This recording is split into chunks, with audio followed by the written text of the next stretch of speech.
Olá, tudo bem? É um grande prazer nos reencontrarmos aqui no canal Esperança de Luz. Minhas irmãs e meus irmãos, vamos então dar seguimento à nossa nova série intitulada Comentários ao Evangelho no Lar. E o vídeo de hoje trataremos sobre o tema aborrecer a pai e mãe, também chamados como odiar a pai e mãe. Continuamos naquele capítulo Moral Estranha do Evangelho segundo o Espiritismo. Vamos lá?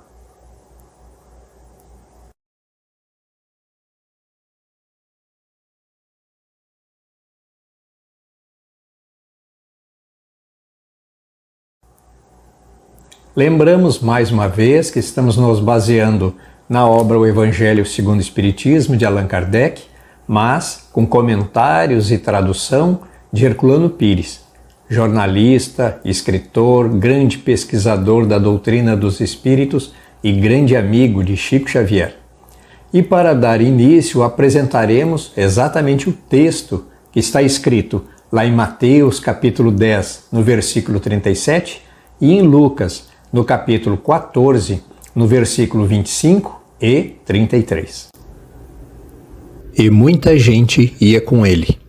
E voltando Jesus para todos, lhes disse: Se alguém vem a mim e não aborrece, odeia a seu pai e sua mãe, e mulher e filhos e irmãos, e ainda a sua vida mesma, não pode ser meu discípulo. E o que não leva a sua cruz e vem em meu seguimento, não pode ser meu discípulo. Assim, pois, qualquer de vós que não dá mão a tudo o que possui, não pode ser meu discípulo. Lucas, capítulo 14, versículos de 25 e 33. O que ama o pai ou a mãe mais do que a mim, não é digno de mim. E o que ama o filho ou a filha mais do que a mim, não é digno de mim. Mateus, capítulo 10, versículo 37. A interpretação desta passagem, como de tantas outras desse capítulo 23, Moral Estranha, requer realmente um entendimento um pouco mais profundo para que possamos extrair a melhor mensagem. E justamente trata sobre esta expressão de aborrecer a pai e mãe ou odiar a pai e mãe. Essa expressão, como tantas outras, necessita que realizemos uma segunda leitura para um melhor entendimento. Ou seja, jamais devemos ler a mensagem, ler o texto, como se fosse um livro de história, pois aí estaremos realmente com grande dificuldade de extrair o que significa a mensagem, o que Jesus queria dizer com aquela expressão muito estranha. Por isso o capítulo Moral Estranha. Veja como é importante termos esses estudos, assistir esta série que realmente estou aqui me colocando à disposição para contribuir como uma sugestão na interpretação no momento em que realizamos o culto do Evangelho no lar. Muito importante realçar nesse momento que os escritos antigos judaicos também estão com muitas mensagens ocultas que trazem grande dificuldade de entendimento. Por isso que é necessário a presença dos sacerdotes mais experientes, aqueles que têm maior entendimento e vivência e prática na interpretação, é que aí podem realmente extrair a mensagem durante os seus cultos na sinagoga. Da mesma forma, no Evangelho segundo o Espiritismo também está recheado de mensagens ocultas, principalmente na Moral Estranha, no capítulo 23. Por isso que é tão importante utilizarmos esta obra, o Evangelho segundo o Espiritismo, mas com a tradução e comentários de Herculano Pires, grande pesquisador. E através de seus comentários é que nós podemos buscar a chave do melhor entendimento. Acho que essa que é a questão. A chave. Como buscar entender todas essas mensagens que estão muitas vezes ocultas nos textos. Veja como é importante não ler os textos como toda a Bíblia, não ler apenas como um livro de história, e sim como um livro que nos traz muitas mensagens, mas que precisa realmente um pouquinho de entendimento para extraí-las. Veja como é interessante, importante os estudos, as pesquisas, o entendimento e muita atenção e respeito nestas escrituras. Uma coisa muito importante que o professor Herculano nos lembra é que a língua antiga hebraica era uma língua que não era muito rica. Por isso, muitas vezes as palavras tinham diversos significados. Então, muita palavra que era colocada nas antigas escrituras tinha um determinado significado, mas hoje já tem outro significado. Veja aí a dificuldade. Muito importante também lembrarmos nas traduções. Quando ocorreram a tradução do hebraico e aramaico para o grego no século III antes da Era Comum e depois lá no século IV depois da Era Comum foi traduzido do grego para o latim por Jerônimo, São Jerônimo, amando do Papa, realmente os copistas depois, no seu momento de distribuir, de reproduzir as obras, iam escrevendo, iam copiando com erros e vícios que iam se acumulando.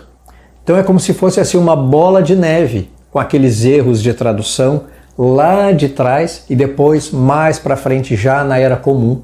Então chega aos nossos dias de hoje com vários erros e vícios de tradução. Veja como é importante a pesquisa, veja como é importante nos basearmos numa obra em que realmente o pesquisador, o tradutor, tenha a sensibilidade necessária para buscar a melhor tradução, o significado das palavras que eram postas naquela época, mas traduzindo para o significado de hoje. Veja como é importante essa tradução correta. E também importante não lermos a obra como se fosse um livro de história, pois está permeado de vícios e de erros. Veja como é importante a pesquisa. Gostaria agora de colocar um exemplo desses problemas de tradução. Quero trazer aqui a figura de Michelangelo, italiano, escultor, artista, que fazia belas imagens esculpindo na rocha, na pedra. Michelangelo esculpiu a imagem, a figura de Moisés. Essa imagem, essa figura está colocada, exposta lá em Roma, na Basílica de São Pedro in Vincoli. Muito interessante, convido todos a buscarem na internet essa imagem. O que ocorre? Nesses erros de tradução do hebraico e aramaico para o grego e do grego para o latim, São Jerônimo, o sacerdote Jerônimo, foi colocar a tradução daquele momento em que Moisés desce do Monte Sinai carregando as tábuas contendo os 10 mandamentos. Está escrito em hebraico e aramaico que resplandecia da cabeça de Moisés como luzes no alto de sua cabeça no momento em que ele descia o Monte Sinai. No momento dessa tradução para o latim, Jerônimo colocou, ao invés de luzes, colocou chifres, porque as palavras são muito semelhantes. Por isso o significado foi adulterado, foi errado. Não de uma forma intencional, mas foi feito e posta de forma equivocada, errada. Então, ao invés de luzes, de fachos de luz, resplandecendo no alto da cabeça de Moisés, Michelangelo esculpiu chifres. Então veja aí o exemplo muito interessante dos erros de tradução que aconteceram e que inclusive acabaram afetando um grande escultor, um grande artista no momento de esculpir, de realizar a sua obra. Veja aí um exemplo fantástico que está posta aí na internet, a figura de Moisés. Muito bem, então voltando ao tema do vídeo de hoje, aborrecer a pai e mãe, gostaria de compartilhar com todos o meu entendimento, a minha sugestão de interpretação. Quando lemos a expressão aquele que quiser me seguir, mas que não odiar a seus pais, não abandonar a sua vida, não enfrentar, carregar a sua cruz, não poderá ser meu discípulo. No meu entendimento, Jesus queria dizer, naquelas expressões daquela época, melhor entendimento daquela época, é que se alguém quiser me seguir, seguir os meus passos, os meus ensinamentos, a minha filosofia, o meu entendimento de vida, a verdade, como já coloquei logo ali atrás em outro vídeo.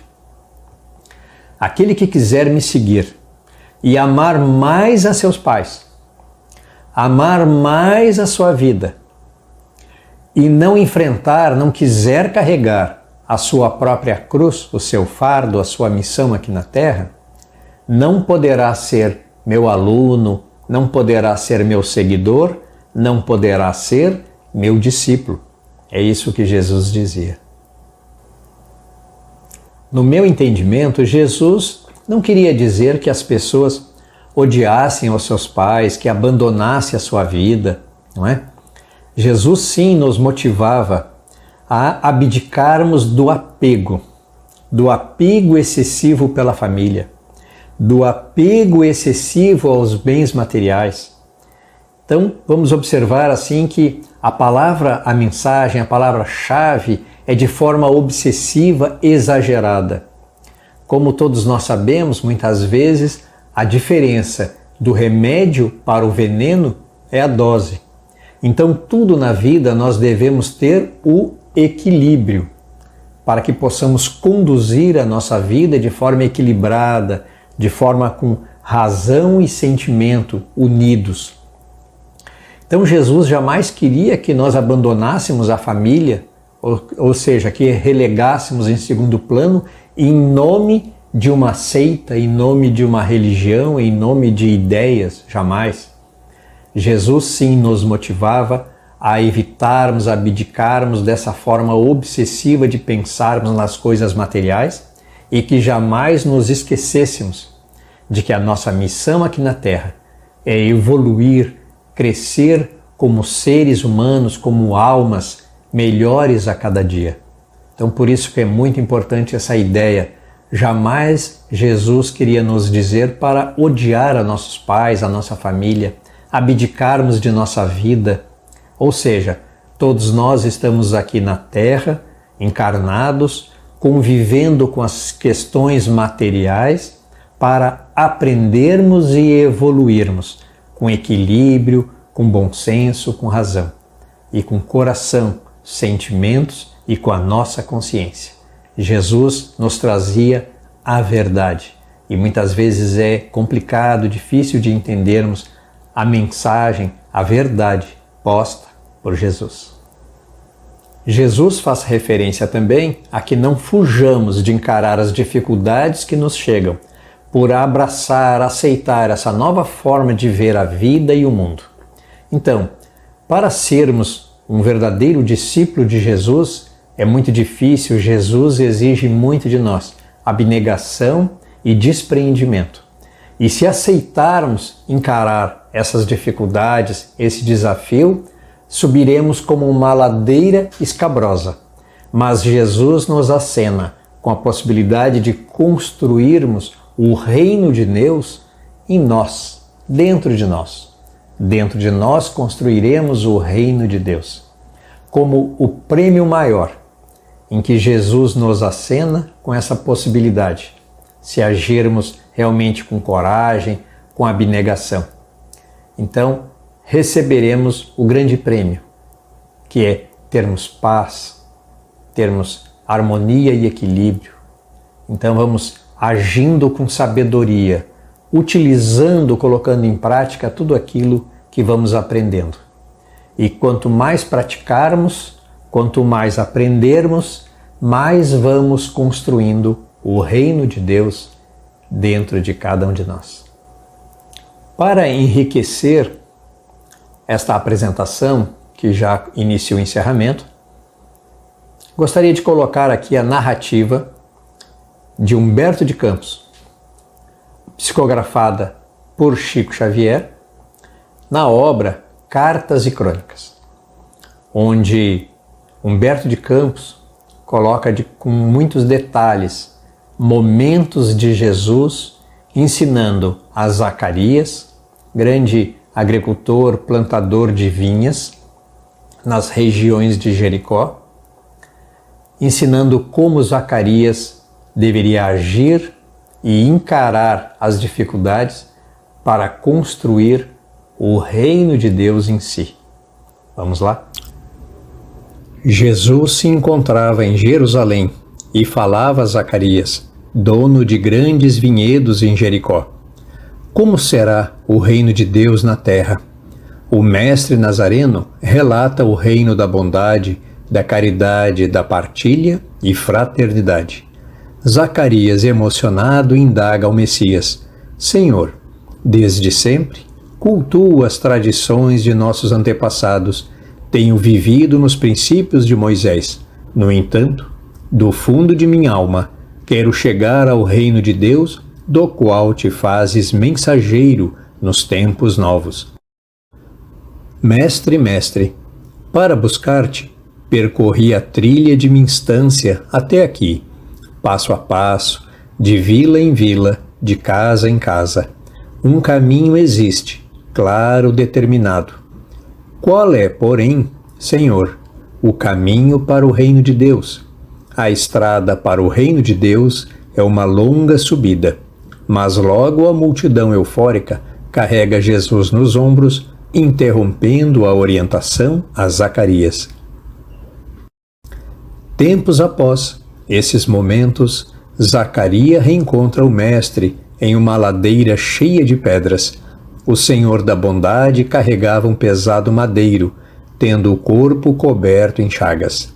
Zacarias se aproxima e tenta ajudar ao Mestre, que havia tombado pelo peso e fadiga. O Mestre passa a mão nos cabelos brancos de Zacarias, aponta para a rua cheia de pedras em que ele sobe com a cruz e conclui a sua narrativa. Zacarias, o caminho ao reino de Deus é uma ladeira escabrosa, cheia de pedras e espinhos. Para a conquista do reino de Deus, este é o caminho.